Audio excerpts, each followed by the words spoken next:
Actually কালকে রাত্রে আনুমানিক 1টা নাগাদ আমতলী থানাতে একটা ইনফরমেশন আসে যে শান্তিনিকেতন যে মেডিকেল কলেজটা আছে সেই কলেজেরই একজন মহিলা স্টাফ সেটা হোস্টেলের রুমে ওনাকে ঝুলন্ত অবস্থায় ফাঁসিতে ঝুলন্ত অবস্থায় পাওয়া গেছে। তো ইনফরমেশনটা থানাতে আসার সঙ্গে সঙ্গে আমতলী থানার থেকে অফিসার ইনক্লুডিং ওসি আমতলী যে ঘটনাস্থলে ওরা ছুটে যায়। পুলিশ যাওয়ার পরে পুলিশের রিকুইজিশন মূলে ফরেন্সিক টিম, ডগ স্কোয়াড, তারপর এক্সিকিউটিভ ম্যাজিস্ট্রেট ওরাও ঘটনাস্থলে আসে। ঘটনাস্থলে এসে ঘটনাকে ভালোভাবে আমরা প্রাথমিক তদন্ত করা হয়েছে।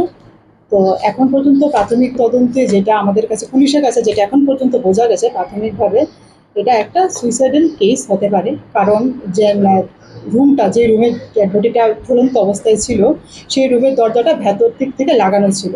তো সেই দরজাটাকে হোস্টেলেরই কিছু স্টুডেন্টস, গার্ডস, স্টাফ ওরা মিলে দরজাটাকে বাইরের থেকে খোলা হয়েছে।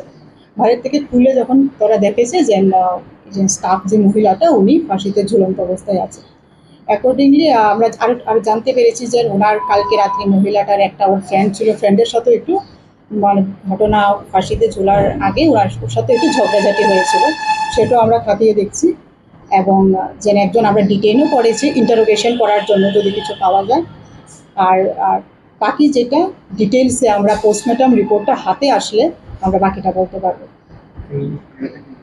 এই যে তদন্ত সাপেক্ষের ব্যাপারটা রয়েছে, কিন্তু এটা কি মার্ডার না সুসাইড এই সেরকম কিছু বোঝা গেছে?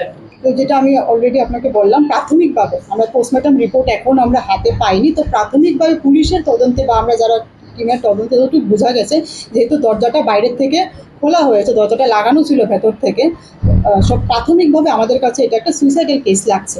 বাকিটা আমরা পোস্টমর্টম রিপোর্ট আসলে আমরা ক্লিয়ারলি এটা আপনাদেরকে জানিয়ে দিতে পারবো।